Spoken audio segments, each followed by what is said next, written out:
When you open up Final Cut Pro for the first time, I don't know if you've worked with anything like this before. Um, so it's important to understand just a lot of the, whoa, my gosh. It's important to understand a lot of things that are going on in the database, in the interface. Um,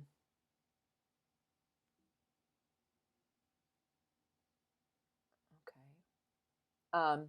So just kind of hit continue. So anytime you start any sort of Final Cut Pro project, you'll need to open up a library. And so what that is it kind of serves as like this storehouse for all of your media. So it should be in a place um, where you have a lot of storage. So if you don't have a lot of storage on your laptop, you could save your library onto an external hard drive or a thumb drive. So I'm going to create a new library because these are old ones. So I'm going to create a new library, and I'm going to call this Tutorial 1, FCP. And notice that it wants to go to my default movie file, so I'm going to save it to my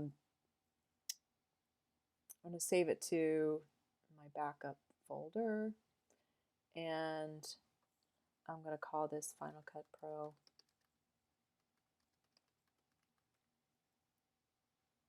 Okay, and that way it's all kind of saved in the same place. So I've created a new library, and so all this kind of looks very basic. So then you'll go to your Google Drive and download those files there. So you'll only download the ones that you actually need. So for this first one, just download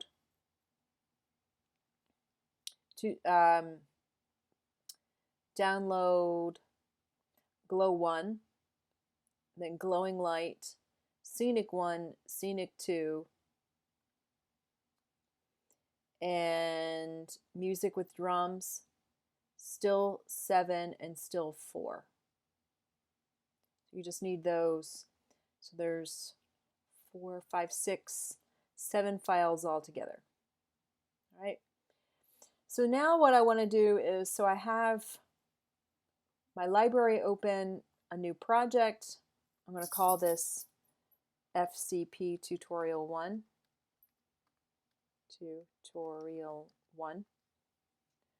So you always want to name your projects, name your libraries first and foremost. Because what happens, especially if you eventually edit on campus, there's all kinds of untitled libraries, untitled folders, and you'll need to be acquainted with what you've called these things. So anytime you see this open, any of your video files that you import into the project will be saved under that library. If there are several libraries open already, then you'll know to close those.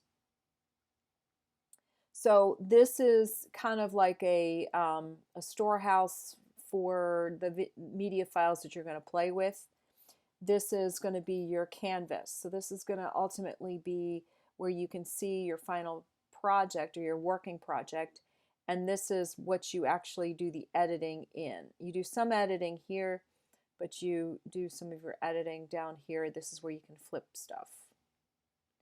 So the first thing I want to do is let's import some of my media.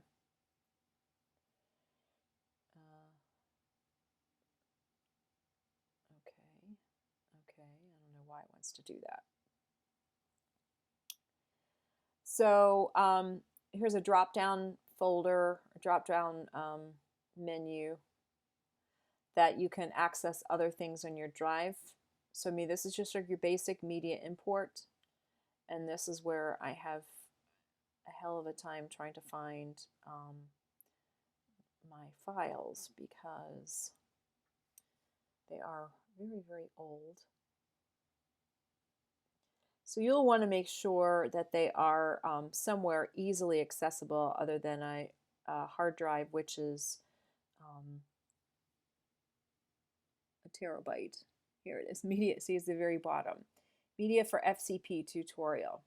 So, so I want the Glow 1. And so don't hit import all. It's just gonna get yourself a little overwhelmed. I'm gonna hit Command, click, I'm sorry, glowing light, Command click Glow 1, and then Command click Scenic 1, Command click Scenic 2. So I'm gonna, of course I just messed that one up already. So import again, so here's another import. So I want Glow 1 and glowing light. Import selected. And then I'll need my 2 stills. I think it's 4 and 7. 4 and 7. So let's go to still 4, Command click 7, import that. So I got Scenic 1, Scenic 2, still 4 and 7, glowing light, glow, and now I need the music. So it's really important for you to be organized in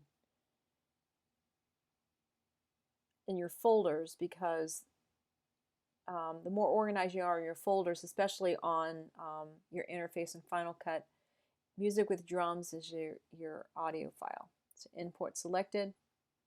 So now I have, in just this one event, I have all the video files I need for my project. So